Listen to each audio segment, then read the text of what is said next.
Hi guys, and welcome back. Today, it looks like a big mess, but I'm bringing you along for breakfast, brunch, dinner. It's going to be actual lunch for me today.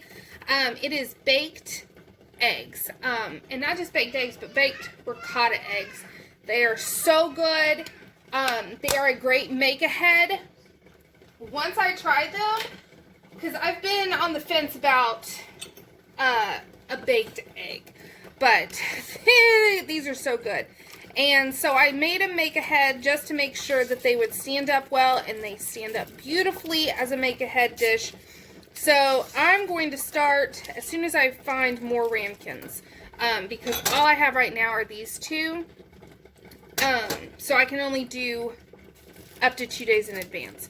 But as soon as I find more, I'm going to do them for the week so that in the mornings I already have a breakfast ready to go. So it's super easy to make. And if you didn't have ramekins, I'm sure you could put this in a little like a small casserole dish or a small cast iron and have a similar effect. It's just a lot nicer to already have it in a serving size type container. So, I'm also boiling eggs. But to start off, you want, for 2 ramekins, a half a cup, around about, of ricotta. And it's a forgiving recipe, so you don't have to be super exact on your measurements, as I'm pointing out. And then to that, I want a couple tablespoons worth of heavy cream. That's just going to give it a nice, fluffy, almost souffle-like texture. And then we want some garlic powder, always. Some onion powder. And then you can use dry herbs, but I'm using fresh because I have them left over from Thanksgiving. So I have about a tablespoon-ish of thyme. And then a tablespoon and a half of fresh parsley. You could also do greens in this. Kale, spinach, all that would be good. Just throw in a couple tablespoons if you had it on hand.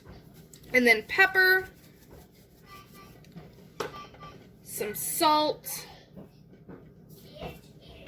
and then about a tablespoon of olive oil. And now all this is going to get mixed together super well.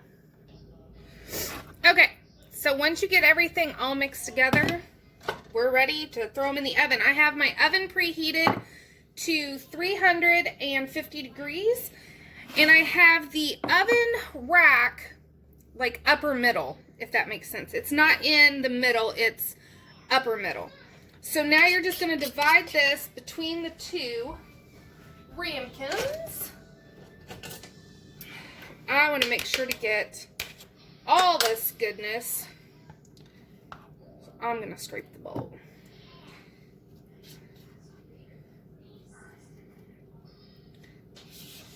There's no rhyme or reason to this. And you could add whatever herbs you wanted. If you wanted rosemary, tarragon. Oh, tarragon would be. I actually think I have tarragon. I may do that next time. I think I have tarragon in my fridge. Okay.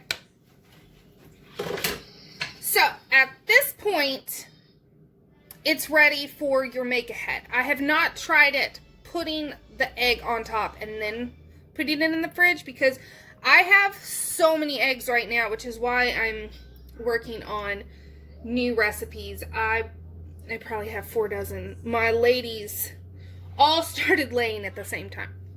So at this point is when I put saran wrap, aluminum foil, whatever, over top of the ramekins and stick them in the fridge. So at this point they are ready to go. Now in the mornings when you're ready to make, or whenever you're wanting to make these, when you're ready to make your eggs, your baked eggs, take 2 eggs for each ramekin.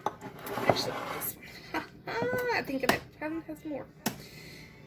And just crack your 2 eggs right on top of your ricotta mixture. Like so. And then we are going to salt and pepper our eggs.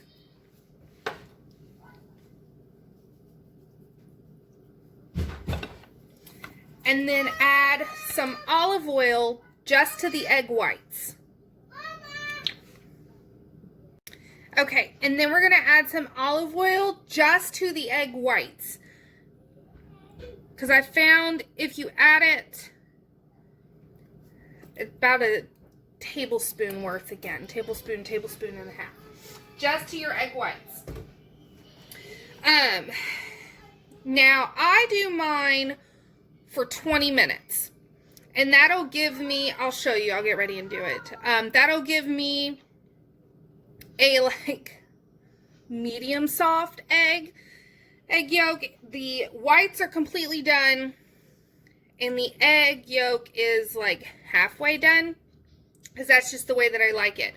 If you're wanting a runny egg, I would do 15 minutes and shut it off. But of course, it's going to vary between stoves, so I would just watch it after 10 minutes. And as soon as the egg is to the doneness that you prefer, take it out and eat it. Now, I'm going to be serving mine with some buttered toast. And I use low-carb bread. This is a very low-carb meal, especially if you don't do the bread. But crusty bread all the way. And if you're not low-carb, get you some baguette to dip into that. So, 350. I'm doing mine for 20 minutes. If you want a runny yolk, 15, and then I will bring you back when it is done. But look, just look at how good that's gonna be. All right, guys, so here is the finished product. Like I said, I'm going to have mine with some low-carb toast because since I like my yolks to be like half done, half runny, I actually mix all this together, get the ricotta that's on the bottom, mix it all up, and then have it kind of like scrambled eggs, but way better, on my toast. Or this could be great with baguette, or by itself. And it's just, oh, it's so good. You can see it's still bubbling, so it's way too hot. But, and you can't even see my yolks anymore. There's one yolk, and there's the other. My ladies are still laying smaller. Not as small, but they kind of get hidden in the egg whites still. But I hope you enjoyed this video, and I hope you try it out for yourself. Like I said, you don't have to have a ramekin. You could do this in a small pan, and I'm sure you would have very similar results. But it's just the smell of the fresh thyme and the parsley. It's just, so freaking hard to wait for it to cool down enough to eat, because it just makes your whole house smell amazing. And it's a great, fun, different way to use up eggs, especially if you're like me and you have a plethora of eggs right now. So I will see you all next time, and I thank you for watching. Have a great day.